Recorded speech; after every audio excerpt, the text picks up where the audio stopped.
Admiral Jackson Hayes stood at the panoramic window of his lunar command office, Earth hanging like a blue jewel against the stark blackness of space. 25 years of military service hadn't prepared him for this moment.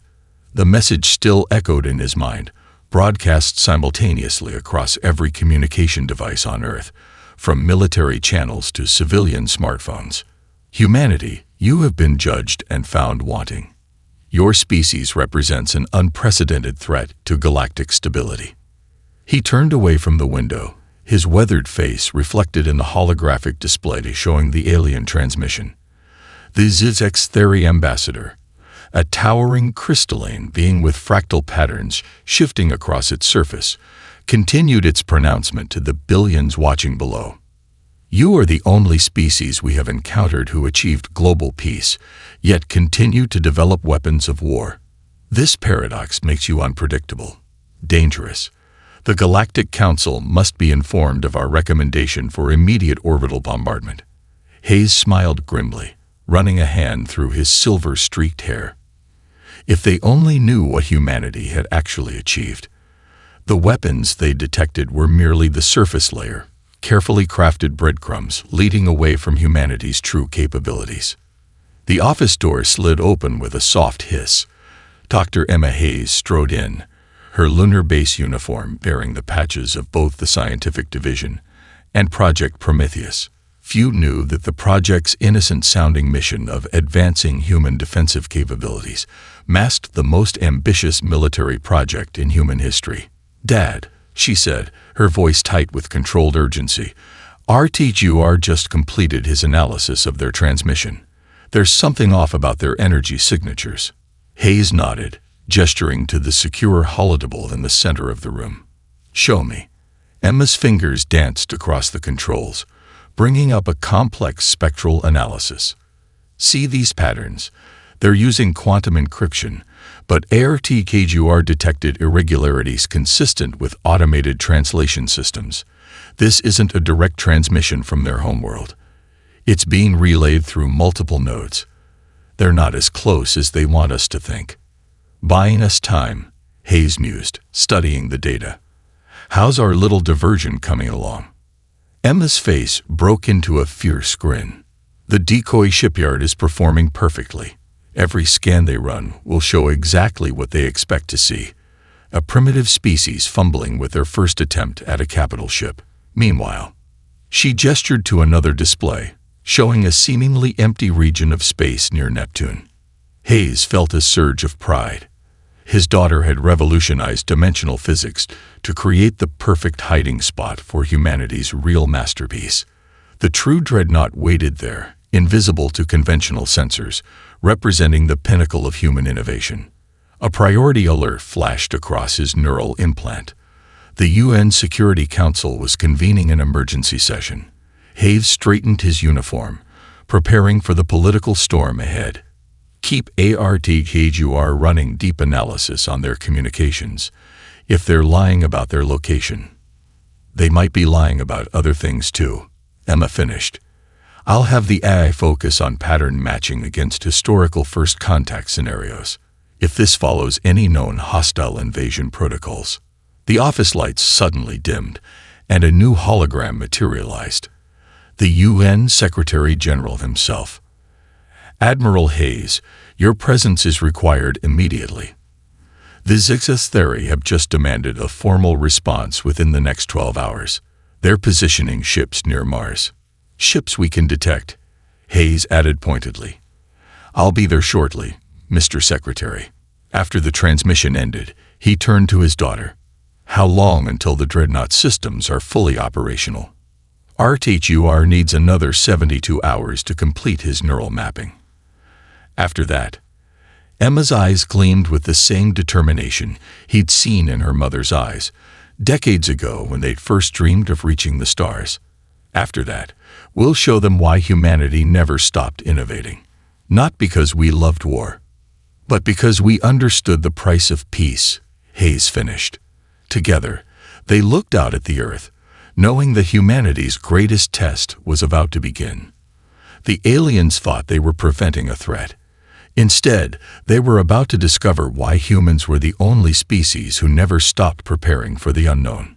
That preparation was about to pay off. Lieutenant Commander Michael Mad Dog Reynolds watched the alien assessment team's shuttle descend through the Martian atmosphere, its crystalline hull refracting the pale sunlight.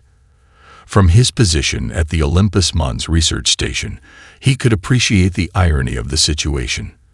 The aliens had come expecting to find primitive humans playing with rockets. Instead, they were about to get their first real taste of human ingenuity.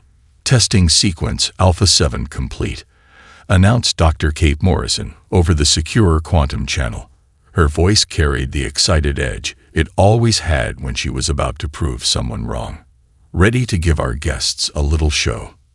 Reynolds grinned, adjusting his neural interface. Just remember to keep it believable. Admiral Hayes wants them underestimating us. The alien shuttle landed with impossible grace on the designated pad. 3 Zextheri emerge, their crystalline forms shifting colors in the thin Martian sunlight. Their escort, a towering being that introduced itself as Assessment Officer Vector, moved with the careful precision of someone used to dealing with primitive species. We are surprised by your presence on your 4th planet. Vector's translation matrix produced perfect English. Our records indicated your species had only achieved basic orbital capability. Reynolds exchanged a knowing look with Morrison as they led the aliens into the facility. We like to stay busy, he said casually.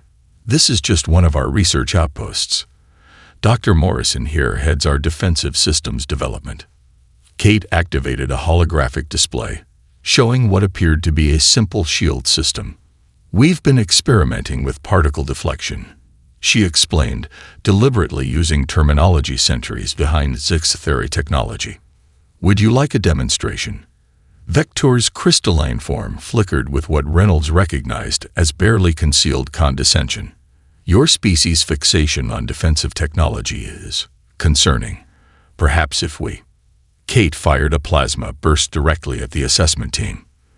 The aliens reacted instantly, their defensive fields flaring to life, only to find themselves completely unharmed, standing in exactly the same spot, while the plasma burst curved around them in a complex geometric pattern before dissipating harmlessly.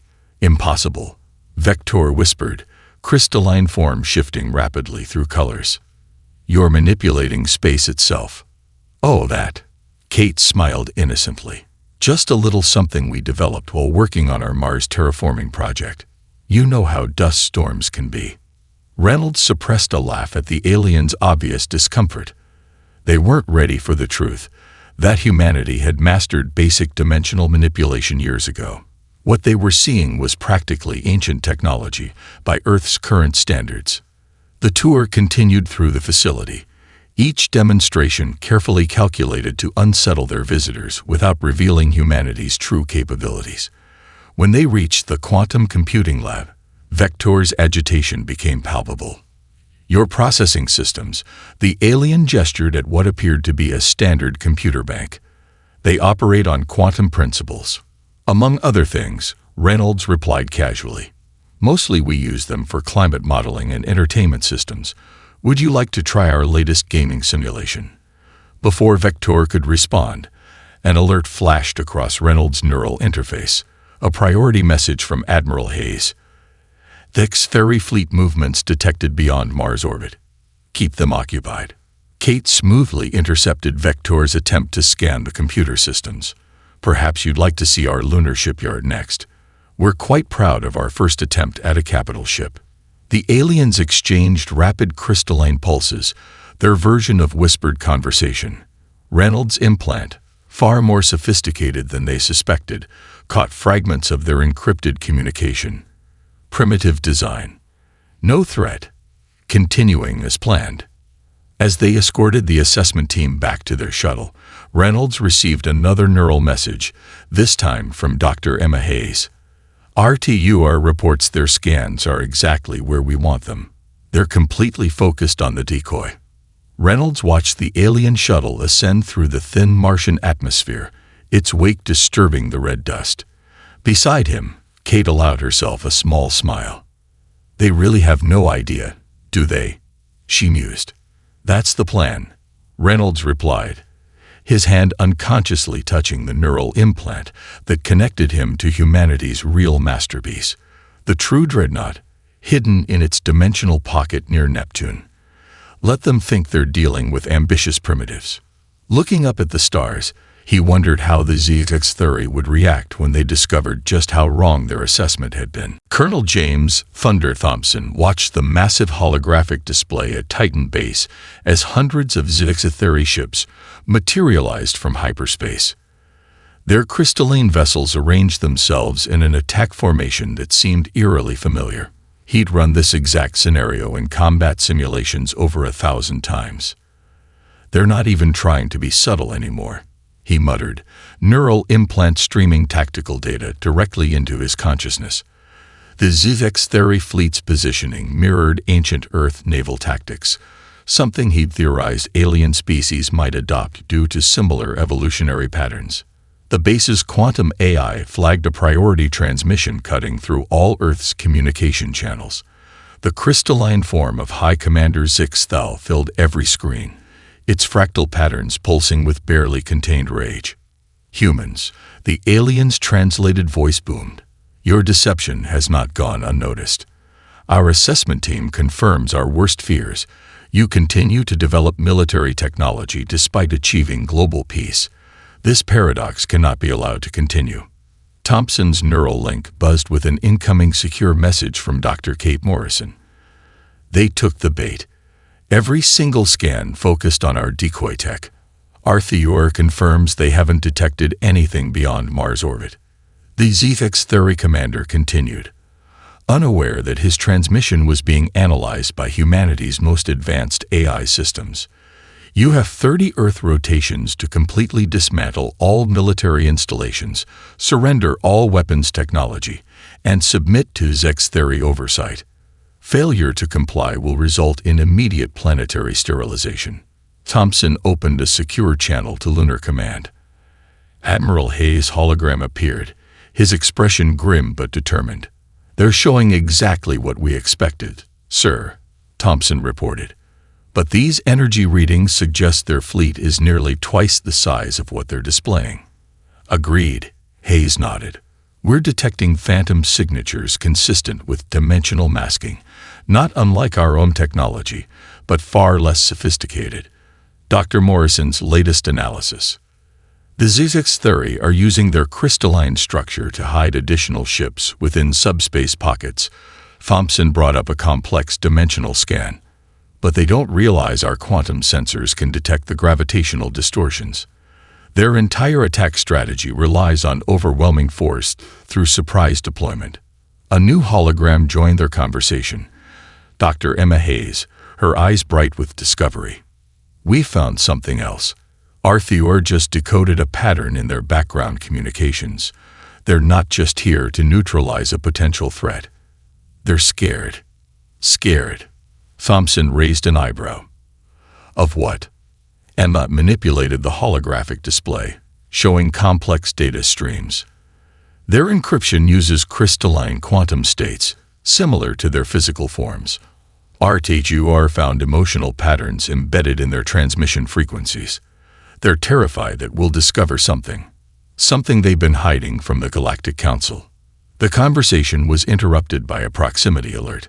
3 ZX theory destroyers had broken formation, moving to establish a blockade around Titan. Thompson smiled grimly. They were following his simulated predictions perfectly. They think Titan Base is a weapons research facility, he noted. Those ancient methane processor ruins we accidentally let their scouts detect make perfect cover for what they expect to find. Admiral Hayes' expression hardened. How long until the Dreadnought systems are combat-ready? RTGR reports 98% integration, Emma replied. But we've detected unusual energy signatures from the ZX theory fleet. They might be preparing for immediate action, despite their 30-day ultimatum. A classic intimidation tactic, Thompson added. Show overwhelming force, demand submission, then strike early while the enemy scrambles to comply. Humanity wrote that playbook millennia ago. Then let's show them how that story ends, Hayes decided. Colonel, begin evacuation protocol Sierra. Make it messy, disorganized. Let them think we're panicking. Dr. Morrison will coordinate with you to leak exactly the right kind of sensor data. As the holograms winked out, Thompson gazed through Titan Base's reinforced windows at Saturn's magnificent rings. Humanity had come so far from its first tentative steps into space. The Zizek's theory thought they were dealing with ambitious primitives playing with technology they didn't understand. They were about to learn that humanity's greatest weapon wasn't the Dreadnought.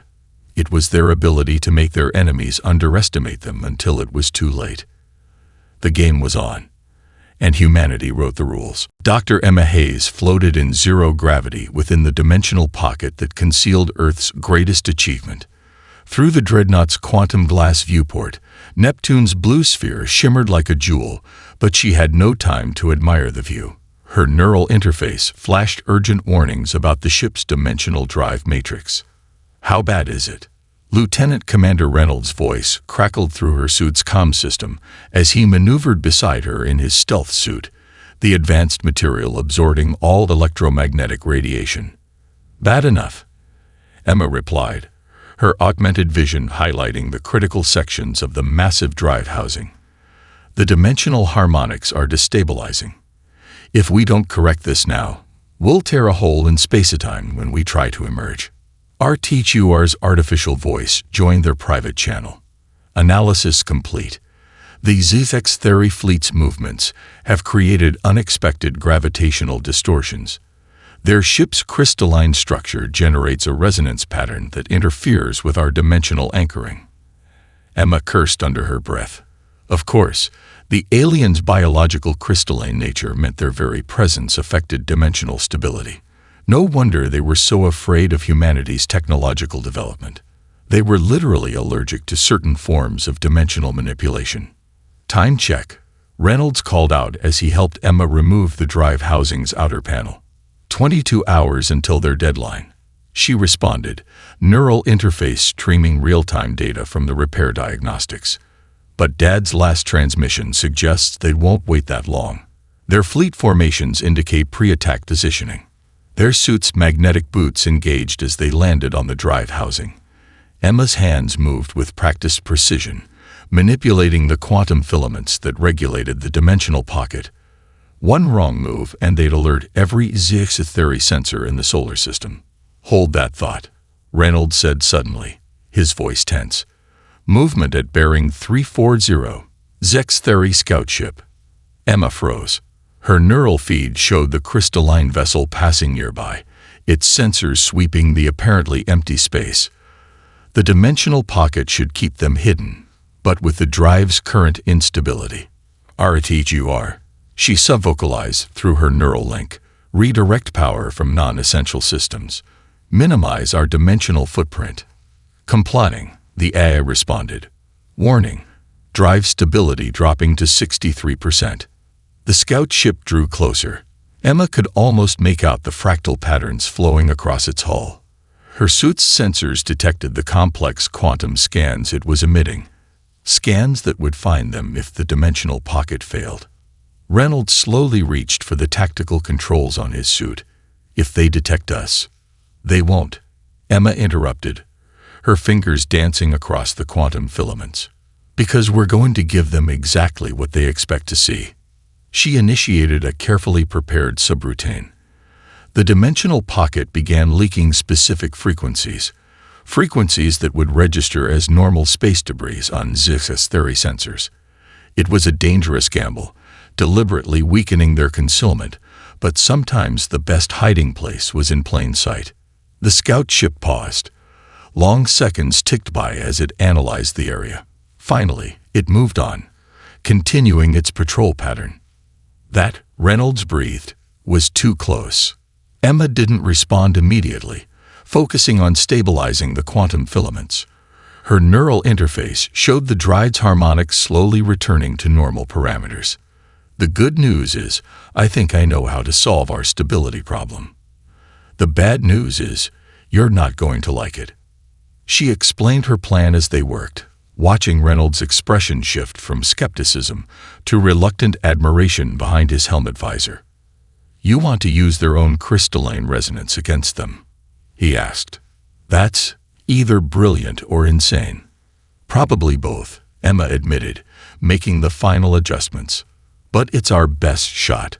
When we emerge, their fleet's presence will actually strengthen our dimensional field instead of weakening it. We just have to modify the drive to operate on a reverse harmonic frequency." Her neural interface pinged with an urgent message from her father. His X-Theory fleet showing power spikes consistent with weapons charging. Time estimate revised. "We have less than 6 hours." Emma shared a look with Reynolds through their visors. "Better work fast." Then, as they raced to modify the massive drive, the Dreadnought waited silently in its dimensional pocket, humanity's greatest achievement preparing for its moment of revelation. Soon, the ZX theory would learn why humans had never stopped preparing for the impossible. They just had to finish the impossible first. The meteor shower provided perfect cover as Lieutenant Ashley "Ghost" Rodriguez sat at the Dreadnought's tactical center, her neural implants syncing with the ship's systems. Through the quantum glass bridge, Neptune's storms cast an ethereal glow across the command deck. The moment they'd all prepared for had arrived. "All stations report ready," she announced. Her augmented vision processing status feeds from every section of the massive vessel. Dimensional drive stabilized. Quantum shields at full capacity. Weapons systems, armed but cold as ordered. Admiral Hayes' hologram nodded from the command platform. "Begin ARTGUR integration." Full neural handshake. Rodriguez took a deep breath, placing her hands on the crystalline interface nodes. This would be the largest quantum AI activation in human history. Initiating final neural mapping sequence. "Arthur, do you read?" The bridge lights dimmed momentarily as billions of quantum processors fired simultaneously. A sophisticated hologram materialized. A tall, distinguished figure wearing a uniform that combined elements from every human military service throughout history. Neural mapping complete. Arthur's voice resonated with calm authority. "All systems integrated. I am aware." Emma Hayes and Reynolds entered the bridge, still in their stealth suits minus the helmets. "How's the dimensional drive reading?" Emma asked, moving to her station. "Better than expected," Arthur replied. "The ZX theory fleet's crystalline resonance is actually strengthening our field integrity." However, the AI paused, its holographic form flickering slightly. "I've detected something troubling in their communication patterns." Rodriguez watched as new data streams filled her neural feed. "What are we looking at?" "They're not here to protect the galaxy from us." Arthur's expression grew grave. "They're here to protect themselves from what we'll discover. Their entire fleet deployment is designed not just to attack Earth, but to contain information." Admiral Hayes leaned forward. "Explain." Before ARTHUR could respond, emergency alerts flashed across every console. Multiple ships emerging from hyperspace, Rodriguez reported, tactical displays showing dozens of new contacts. They're not waiting for their deadline. The ZX theory fleet is moving to attack positions. "Then it's time." Hayes straightened his uniform. "Arthur, initiate emergence sequence. Let's show them what humanity has really been working on." The dimensional pocket began to dissolve around them. Through the quantum glass, Rodriguez watched as their true form became visible to the universe. The Dreadnought was unlike anything humanity had built before, or anything the galaxy had seen. Its hull combined organic curves with geometric precision, looking more like a living quantum equation than a traditional warship. "Is X-Theory fleet responding?" Rodriguez reported, her tactical systems tracking thousands of weapon signatures coming online. "They're hesitating. Their scan patterns show confusion." "Of course they are." Emma smiled grimly. "They're seeing something their crystalline minds can't quite process. A ship that shouldn't be possible." Arthur's hologram stepped forward, geometric patterns flowing across his form that mimicked yet transcended the ZX theory's crystalline nature. I'm detecting targeted quantum scans. They're trying to understand our construction. Shall I allow them a small peek? Hayes nodded. Let them see just enough to worry them. The AI complied, selectively dropping shields in non-critical areas.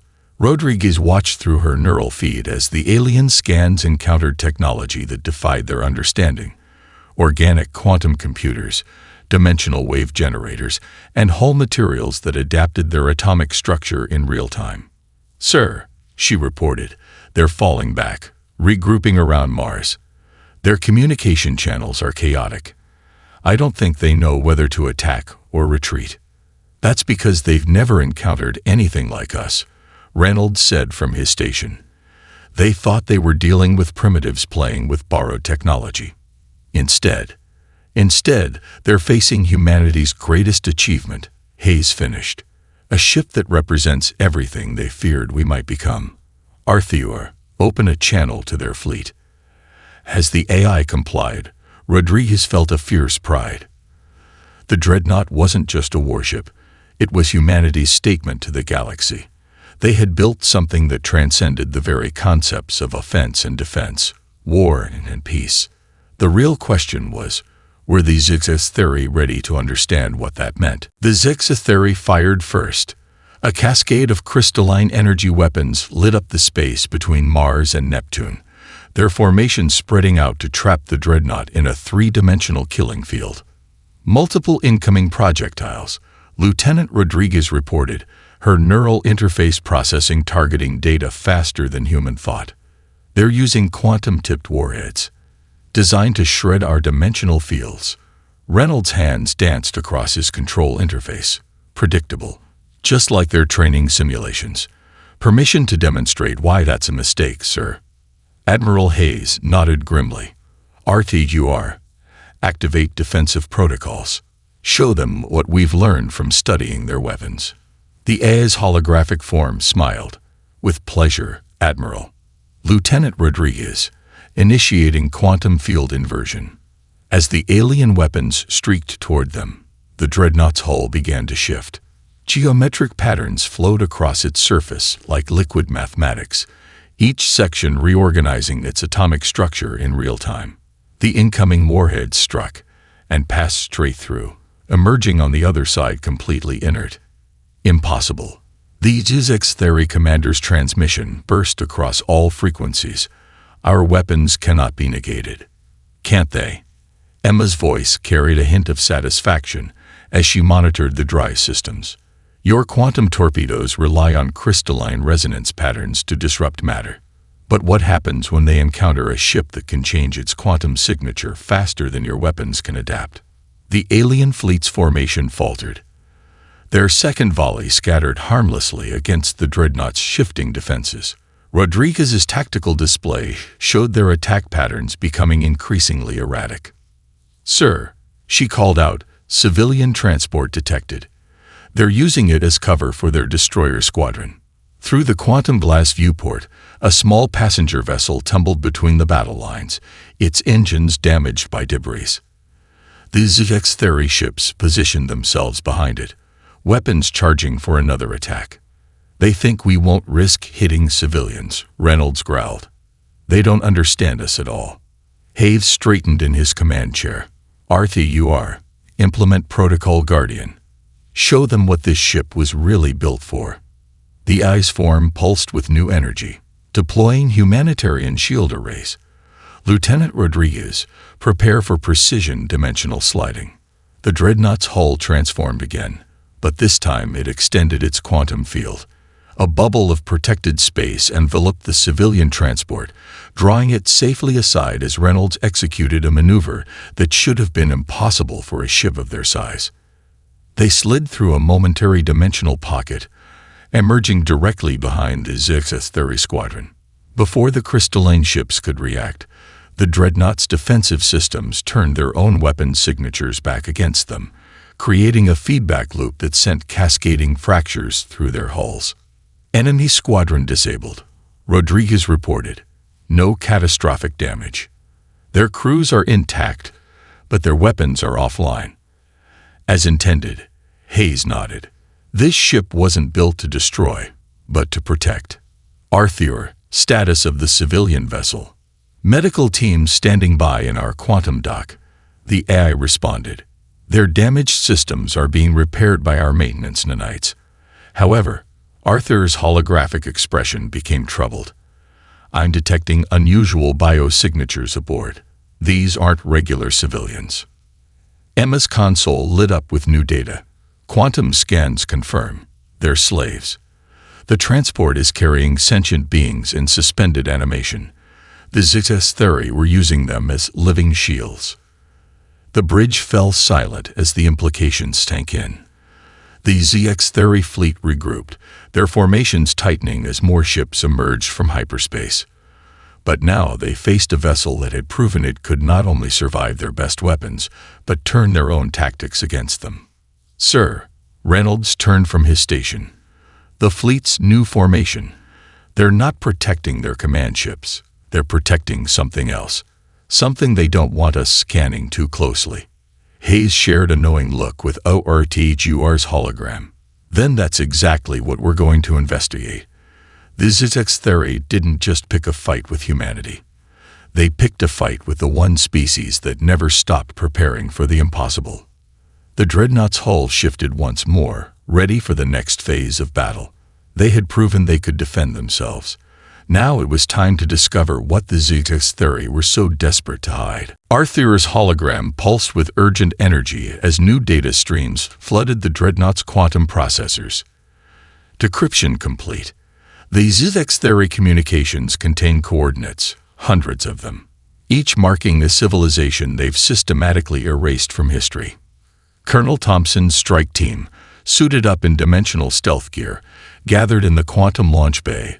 As the information poured in, through the bay's force field, they could see the HFY fleet regrouping, their crystalline ships forming new defensive patterns. The slave camps are spread across 17 systems. Rodriguez reported from Tactical, her neural feed streaming target data to the strike team. Most disguised as automated mining operations. The HFY have been harvesting pre-FTL civilizations for their resources, both material and biological. That's why they feared us. Emma's voice carried barely controlled anger as she coordinated with ARTGR. We achieved faster than light travel without using crystalline technology. We represented a path they couldn't control. Hayes' command projection appeared in the launch bay. Colonel, your team has one objective. Liberation. While the Dreadnought keeps their fleet occupied, you'll use our experimental stealth shuttles to penetrate their defensive line. Arthur will provide real-time quantum camouflage to match their crystalline signatures. Thompson checked his quantum rifle, the weapon specifically designed to disrupt crystalline structures without causing permanent damage. Rules of engagement, sir. Minimal casualties, Hayes replied. These aren't just oppressors. They're evidence. The Galactic Council needs to see them alive to answer for their crimes. The battle resumed outside as the strike team boarded their shuttles. The Dreadnought's hull shifted and flowed, each section adapting to counter new HFY weapons. But this time, they weren't just defending. They were creating openings. Rodriguez orchestrated a symphony of electronic warfare from Tactical. Her neural interface linked directly with ARTGR, turning the aliens' own defense networks against them. Crystalline communication arrays began broadcasting their encrypted logs across all frequencies, logs that detailed centuries of genocide. Multiple slave ships detected, RTGR announced, breaking free from HFY control. Their crews are awakening from forced stasis. Through the quantum glass, Thompson watched as passenger vessels and cargo ships suddenly changed course, their crews fighting back against their crystalline masters. The HFY fleet split its attention, trying to maintain formation while preventing their slaves from escaping. That's our window, Thompson commanded. Strike team, launch now. The stealth shuttle slipped through the chaos, their quantum signatures perfectly mimicking HFY patrol craft. As they approached the nearest slave camp, disguised as a refueling station, Thompson's neural feed showed him the true horror within. Thousands of stasis pods lined the station's halls, each containing a sentient being from a different species. The HFY guards never saw Thompson's team coming. Their crystalline forms fractured harmlessly as quantum rifles disrupted their molecular bonds, leaving them intact but unconscious. First camp secured, Thompson reported, helping the newly awakened alien child from its stasis pod. "You won't believe what we found, sir. They weren't just enslaving them. They were experimenting, trying to forcibly evolve other species to use crystalline technology." Back on the Dreadnought's bridge, Hayes received the report with grim satisfaction. "HFY broadcast everything. Every log, every coordinate, every piece of evidence. Let the galaxy see what their so-called protectors have been doing." The AI complied, using the HFY's own quantum networks to spread the truth. The effect was immediate. Across the battlefield, more ships began breaking away from HFY control. The crystalline fleet's formation crumbled as their slaves seized control of transport ships and support vessels. "Sir," Rodriguez called out, multiple quantum signatures detected at the edge of the system. "The Galactic Council is responding." Emma monitored the dimensional drive as it adapted to the chaos. "They're about to learn that humanity didn't build the Dreadnought for conquest. We built it because somehow, deep down, we always knew someone would need to fight back against impossible odds." The truth was out. Now came the hard part: ensuring justice without vengeance, liberation without destruction. The Dreadnought had revealed itself as more than a warship. It was humanity's answer to tyranny itself. The Galactic Council's ships emerged from hyperspace in a dazzling display of advanced technology, their designs as varied as the species they represented. But all eyes were on the Dreadnought as it orchestrated the largest rescue operation in known space. Quantum corridors established, Emma reported from her station, monitoring the dimensional pathways they'd created for escaping slaves. "We're routing refugees through stabilized space-time to safe coordinates. HFY is matching species to their ancestral home systems." Admiral Hayes stood on the bridge, watching as the massive council ships took position around the now scattered HFY fleet. The crystalline vessels, their deceptions exposed, had lost all semblance of formation. "Final camp liberation confirmed," Colonel Thompson's voice came through, his team's stealth shuttles returning to dock. 23 species rescued, sir. Some of them thought lost to history. The HFY didn't just enslave them. They tried to erase their very existence. Rodriguez's tactical display showed hundreds of refugee ships moving through the quantum corridors, each protected by the Dreadnought's adaptive shields. "Incoming transmission from the Council flagship, sir. Priority channel." The holographic form of the Council Supreme, a being of pure energy contained within an ornate environmental suit, materialized on the bridge. "Humanity."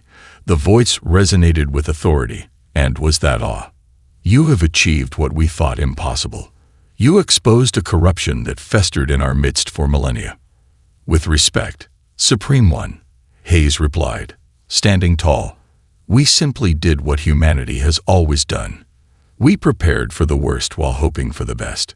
HFY's hologram stepped forward, its form shifting to display the quantum data streams of evidence. The HFY's crimes spanned 12,000 years. They manipulated council protocols to isolate developing civilizations, then harvested them for resources and subjects. Their crystalline technology allowed them to hide their actions in dimensional pockets we were never meant to detect. Yet you did detect them. The Council Supreme observed. "Your ship, it defies our understanding. Not because of its power, but because of its purpose." Emma joined the conversation, her voice carrying the passion of a creator explaining her life's work. "The Dreadnought was never meant to be just a weapon. It's a shield, a bridge, a sanctuary. We built it because humanity remembered its own history, how easily the strong can prey upon the weak." Through the quantum glass viewport, they watched as council ships began taking HFY leaders into custody. The crystalline beings, their deceptions shattered, offered no resistance. The galaxy stands at a crossroads. The Council Supreme declared, "We need those who understand both power and restraint."